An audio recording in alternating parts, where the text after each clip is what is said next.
हर एक आदमी सोचता है कि मेरे पास इतना है, इतना और हो जाए तो मैं मज़े में हो जाऊं और मेरा परिवार अच्छी तरह से रहने लगे।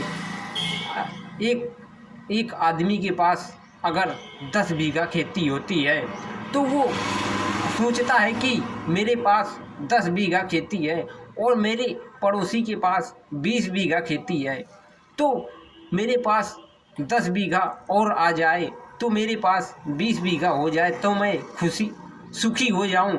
और 20 बीघा वाला सोचता है कि मेरे पास 40 बीघा खेती आ जाए तो मैं सुखी हो जाऊं। अगर 10 बीघा वाले के पास 20 बीघा खेती हो जाएगी, क्या तब वो खुशी हो जाएगा? और 20 बीघा वाले के पास 40 बीघा खेती हो जाएगी, तब क्या वो सुखी हो जाएगा? नहीं। आपके पास जितना है उतने में संतोष कीजिए, क्योंकि आपके पास तो काफ़ी है, लेकिन हम दूसरे को देख कर के सोचते हैं कि इनके पास इतना है और इतना हमारे पास और आ जाए तो हमारे पास ज़्यादा हो जाए। नहीं मेरे भाई, अगर आपके पास जितना है उतने में ही संतोष कीजिए और भगवान से प्रार्थना कीजिए कि हमारे पास भगवान आपने जितना दिया है इतना हमारे लिए बहुत है, अब हमें और चीज़ की आवश्यकता नहीं है। अगर आपको देना ही है तो हमें हमारा परिवार सुख से रहे मिलजुल करके और किसी से हमारा विवाद ना हो। और अगर आपको देना ही है तो हमारे परिवार में खुशियाँ दीजिए और हमारे बच्चों को सुखी कीजिए। और अगर हमारे बच्चे किसी गलत आदमी के संगत में पड़े हुए हैं तो उनको सही राह दिखाइए और उनको अच्छी जगह पर लाइए, क्योंकि हर एक माँ बाप, हर एक बाप, जो बाप शराबी होता है तो वो भी बाप सोचता है कि मेरा बेटा शराब ना पिए। अगर मैं शराब पी रहा हूँ तो मेरा तो गुजारा हो गया है, लेकिन अगर मेरा बेटा शराब पीने लगेगा तो उसका गुजारा कैसे होगा?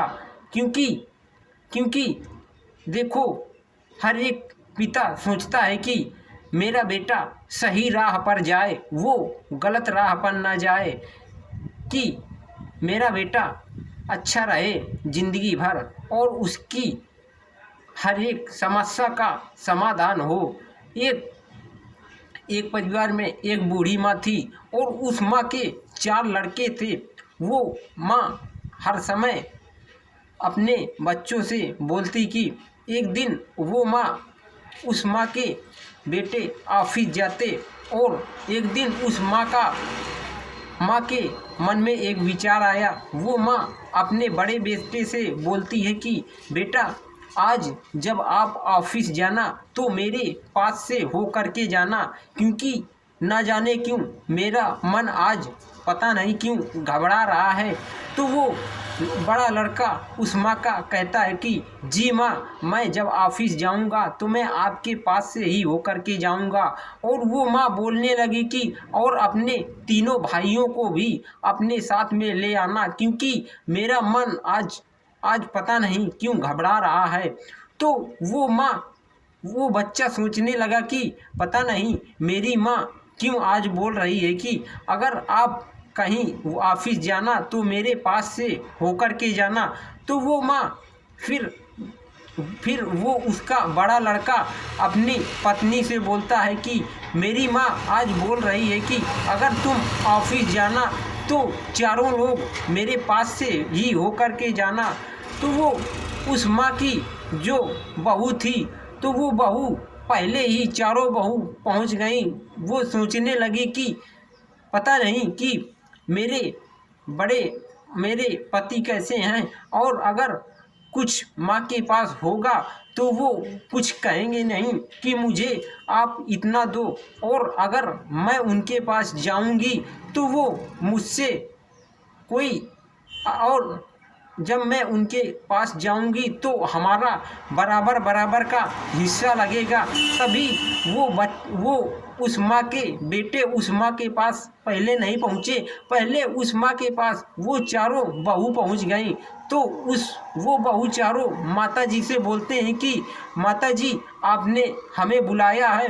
तो वो माता जी बोलती हैं कि हाँ बेटी मैंने आपको बुलाया है, लेकिन बेटा कहाँ है। तो वो बहू बोलती हैं कि वो अभी आ रहे हैं। फिर थोड़ी देर बाद वो चारों लड़के आए और चारों लड़के माँ से बोलते हैं कि माँ आज हम आपने मुझे क्यों याद किया। तो वो माँ बोलती है कि बेटा देखो मेरे कमरे में एक लकड़ी का गट्ठा पड़ा हुआ है, वो लकड़ी का गट्ठा निकाल करके लाओ। तो वो बड़ा बेटा लकड़ी का गट्ठा निकाल के लाता है और माँ उससे बोलती है कि बेटा ये लकड़ी का गट्ठा तोड़ो। तो वो लड़का लकड़ी का गट्ठा तोड़ता है तो वो लकड़ी का गट्ठा टूटता नहीं है, क्योंकि उसमें 8-10 लकड़ी एक साथ में बंधी हुई थी। फिर वो माँ बोलती है कि छोटे बेटे को दे दो, शायद वो तोड़ ले। तो वो भी नहीं तोड़ पाता है। ऐसे करके चारों बच्चे उसको तोड़ने की कोशिश किया, लेकिन कोई सफल नहीं हो पाया, सारे बच्चे असफल हो गए। तभी वो माँ बोलती है कि बेटा तुम जैसे ये लकड़ी के गट्ठे को कोई तोड़ नहीं पाए हो, इसी तरह अगर तुम आपस में मिलजुल करके रहोगे, कभी आप लोगों में से कोई इधर उधर नहीं भागेगा, तो हमारा परिवार जैसे ऐसे ही मिलजुल करके रहेगा। तो कोई भी व्यक्ति किसी से भी झगड़ा करने में डरेगा, वो सोचेगा कि ये लोग 4 लोग हैं और इनका परिवार लंबा है, अगर हम इनसे भिड़ जाएंगे तो हमारा ही घाटा होगा, क्योंकि ये ज़्यादा लोग हैं और हम अकेले हैं। इसी तरह से हमें आपस में मिलजुल करके रहना चाहिए। अगर हम मिलजुल करके रहते हैं तो हमसे ज़्यादा कोई मुकाबला नहीं कर पाएगा। अगर वो हमसे भिड़ने के लिए सोचेगा तो वो पहले सोचेगा कि हम अगर इनसे भिड़ते हैं तो हमारा क्या हाल होगा, क्योंकि ये ज़्यादा लोग हैं। कोई भी व्यक्ति गोरा हो या काला हो या गरीब हो या अमीर हो, उस व्यक्ति को हमें या आपको, कोई भी व्यक्ति को, इस दुनिया में रहने वाले हर एक व्यक्ति को 12 घंटा का समय हर एक व्यक्ति को मिला है। 12 घंटा कार्य करने के लिए और 12 घंटा सोने के लिए। तो कोई व्यक्ति 12 घंटा तो हर एक व्यक्ति सोता है, लेकिन कोई व्यक्ति 12 घंटा कोई कार्य में लगा देता है और कोई व्यक्ति 12 घंटा कोई इधर उधर करता है। आप समझ लीजिए कि अगर एक व्यक्ति 12 घंटा मजदूरी करता है तो उसे शाम को पैसे मिलते हैं और वो उसी पैसे से अपना भोजन करता है। अगर आप 12 घंटा कोई मेहनत करोगे तो उससे आपको पैसे मिलेंगे और पैसे और जीवन में रहने के लिए पैसे का बहुत होना आवश्यक है।